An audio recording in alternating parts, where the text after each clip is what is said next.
नवीन वर्षातील सर्वात पहिला सण म्हणजे मकर संक्रांती हा सण हिंदू धर्मात अतिशय महत्त्वाचा मानला जातो। या दिवशी तिळगुळ देऊन नात्यातील प्रेम घट्ट करण्याची प्रथा आजही लोक आनंदाने पाळतात।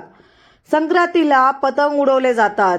पहिला रामाचा औसा राम मंदिरात जाऊन करतात, त्यामुळे ह्या दिवसाची वाट सर्वजण अगदी आतुरतेने पाहताना दिसतात। चला मग जाणून घेऊया मकर संक्रांती नेमकी कोणत्या तारखेला आहे, शुभ दिवस किंवा शुभ मुहूर्त कोणता, तर आजच्या व्हिडिओमध्ये आपण जाणून घेणार आहोत। श्री स्वामी समर्थ तुमचं सगळ्यांचं आपल्या चॅनलमध्ये मनापासून स्वागत आहे। मकर संक्रांती हा सणाला हिंदू धर्माचा अतिशय महत्त्वाचं स्थान आहे। ह्या दिवशी ज्योतिषविषयी दृष्टीने देखील अतिशय महत्त्वाचा मानला जातो। मकर संक्रांतीच्या दिवशी सूर्य हा मकर राशीत संक्रमण करतो।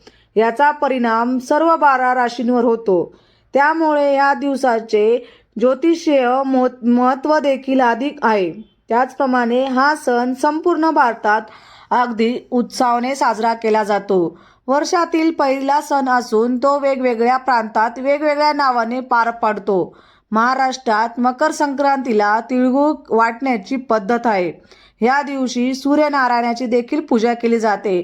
त्यामुळे पाहूया मकर संक्रांतीची नेमकी तारीख काय आहे व या दिवशी पूजा कशी करावी, काय आहे संक्रांतीचे महत्त्व, तर आजच्या व्हिडिओमध्ये आपण बघून घेणार आहोत। मकर संक्रांतीचा तारीख व शुभ मुहूर्त कोणता आहे ते बघून घेऊ। मकर संक्रांती 2026 मध्ये बुधवार 14 जानेवारी रोजी साजरी केली जाईल। पूजेचा शुभ मुहूर्त आहे दुपारी 2:49 ते संध्याकाळी 5:45 पर्यंत शुभ मुहूर्त आपला मकर संक्रांतीचा आहे। मकर संक्रांतीच्या दिवशी विवाहित महिला सुगड पुजतात। सुगड म्हणजेच मातीची छोटी बोळकी। ह्या दिवशी सकाळी लवकर उठून स्नान करावे, मग सूर्याला अर्घ्य द्यावे। त्यानंतर विवाहित महिला एकाच दिवशी काळ्या रंगाचे वस्त्र घालून पूजा करू शकतात। त्यामुळे पूजेचा शुभ मुहूर्त पाहून आपल्या देवघरात 5 सुगड घ्यावेत, ते एका पाटावर ठेवावे, त्याला लाल धागा बांधावा व हळद कुंकू लावावे। मग सुगडीत बोरे, गाजर, शेंगा, उसाचे तुकडे, हरभरा, तिळगुळ ठेवावे। यातील एक सुगड आपल्या देवघरात ठेवावे, दुसरे तुळशीपाशी ठेवावे। त्यानंतर राम मंदिरात जाऊन रामाचा औसा करावा। एक सुगड रामापाशी ठेवावे, एक सुगड सवाष्णीला द्यावे व एक सुगड कोणत्याही मंदिरात ठेवावे। अशा प्रकारे सुवासिनी पहिला पूजा करतात। त्यानंतर तिळाची गोड पोळी घरात केली जाते व त्याचाच नैवेद्य देखील देवांना दाखवला जातो। मकर संक्रांती का केली जाते किंवा त्याची पौराणिक कथा काय आहे आपण ह्या व्हिडिओमध्ये पण बघणार आहोत। पौराणिक कथेनुसार शनिदेव हे आपल्या पुत्राला भेटण्यासाठी त्यांच्या घरी जातात व शनिदेव हे मकर राशींचे देव असल्याने तो दिवस संक्रांतीचा मानला जातो। तसेच या दिवशी सूर्यदेव मकर राशीत संक्रमण करतात असल्याने ज्योतिषीय घटनांसाठी हा दिवस महत्त्वाचा मानला जातो। सूर्य मकर राशीत प्रवेश करतात म्हणजेच ते आपल्या पुत्राला शनिदेवाला भेटतात अशी मान्यता आहे।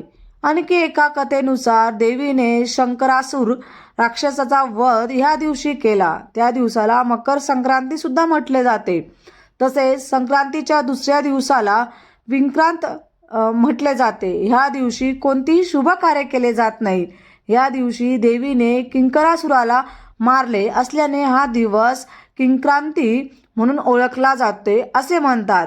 तर आजचा व्हिडिओ तुम्हाला कसा वाटला किंवा आजची माहिती तुम्हाला कशी वाटली आवर्जून सांगा। आणि तुम्ही जर माझ्या चॅनलला नवीन असणार किंवा माझ्या चॅनलवरती नवीन असणार तर 100% तुम्ही माझ्या चॅनलला नक्कीच सबस्क्राईब करा। आणि परत भेटूया अशाच नवीन व्हिडिओसोबत।